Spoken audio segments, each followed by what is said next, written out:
তোমরা যে সকল আপুরা বাসার এই টুকিটাকি কাজগুলো নিজেরাই করো তাদেরকে আমি স্যালুট জানাই। আসলে আমি অনেক কাজ পারা সত্ত্বেও বাসার এই টুকটাক কাজগুলো একদমই পারি না। আমাদের বাসায় কিছু নষ্ট হইলে মিস্ত্রি ডাকতে হয়, কারেন্টের কিছু নষ্ট হইলে ডাকতে হয়, আর সবসময় মিস্ত্রি পাওয়াও যায় না। আর প্লাম্বার একটা মিস্ত্রি আসলে তাকে 700 টাকা দিতে হয়। আমাদের এদিকে মিস্ত্রির খুবই দাম, খুব দাম। তো ভাবছি যে টুকটাক কিছু কাজ নিজে করার সাহস করব।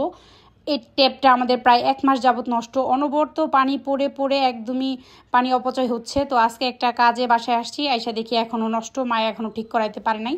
তারপরে আমি বাইরে গিয়েছিলাম, যাই কলটা আনছি, তারপরে নিজেই ট্রাই করে লাগাই ফেলছি। তারপরে মা তো অনেক খুশি হয়ে বলতেছে ডে বাই ডে আমার বউ অনেক কিছু শিখা যাইতেছে। তারপরে চলো আমার শাশুড়ি মায়ের অথেন্টিক রেসিপি তোমাদের সাথে শেয়ার করি। এটা হইলো মাসকলাইয়ের ডাল। এখন এই ডালটা তেমন পাওয়া যায় না বলতে এখন তেমন কেউ খায় না, হয়তো কুমিল্লার দিকে অনেকেই খায়। একটা ভিডিও দেখলাম। তো এই ডালটা প্রথমে মায় কাঠখোলায় ভাইজা নিছে সুন্দর করে, তারপরে একটা ব্যাগ বিছায় পুতা দিয়ে একদম বাটা কইরা ভাঙা ফেলছে।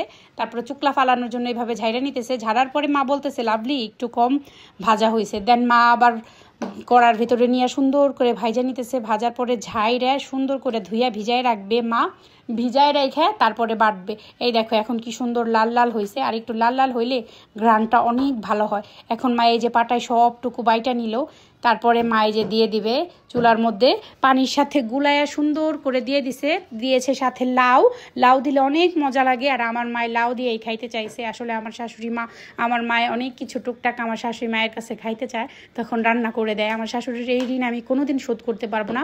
মা এখানে লাউয়ের সাথে অল্প হলুদ গুঁড়ো, মরিচ গুঁড়ো, ধনিয়া গুঁড়ো দিয়েছে খুব সামান্য পরিমাণ। তারপরে দিয়েছে পেঁয়াজ কুচি, মরিচ কুচি, আদা রসুন বাটা, পরিমাণ মতো লবণ, মরিচ আর পেঁয়াজের কুচি খুব কম দিয়েছে, কারণ বাগারে অনেক বেশি করে দিবে। তেল দিয়ে এই রসুন পেঁয়াজ ভাইজা দেওয়াকে আমরা বাগার বলি। তারপরে মায় বাগারটা দিয়ে দিল। এত সারা বাড়ি ঘ্রাণে ম করতেছে। রান্নার পুরো ভিডিওটা আমি নিতে পারি নাই, তাও যারা রাঁধুনি তারা অবশ্যই বুঝতে পারবা। তারপরে মা ইলিশ মাছ কষা করছে, এটা করছে কচুরমুখী দিয়ে। তারপর বেশি করে ভাত রান্না করছে। আমি অলরেডি ভাত হাঁড়িতে বাইরে ফেলছি। আমি এখন খাবার দাবার নিয়ে আমার আব্বুর বাসায় চলে যাব। আমি আসলে কয়েকদিন ধরে অনেক বেশি ব্যস্ত। আমার পৌরসভায় প্রত্যেক দিন যাইতে হইতেছে আমার বাচ্চাদের জন্ম নিবন্ধনের জন্য, তাই প্রায় দিনই আমার শাশুড়ি মা রান্না করে দেয়। আমি আমার আব্বা আম্মার জন্য রান্না নিয়ে এখান থেকে বাসায় যাই। সবাই আমার শাশুড়ি মায়ের জন্য দোয়া করো। আমার শাশুড়ি মা যেন সব সময় সুস্থ থাকে, ভালো থাকে। আর ওনার কাছে আমি চিরকৃতজ্ঞ আমার বাবা মার জন্য। উনি যতটুকু করে ওইটুকু হয়তো অনেকেই করতে পারে না তার নিজের বাবা মার জন্য। আমার শাশুড়ির কাছে আমি সব সময় এই জন্য কৃতজ্ঞ। ভালো থাকো সবাই।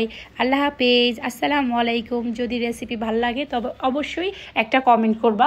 অন্য কোনো দিন তোমাদের সাথে পুরো ভিডিওটা ইনশাল্লাহ আমি শেয়ার করব।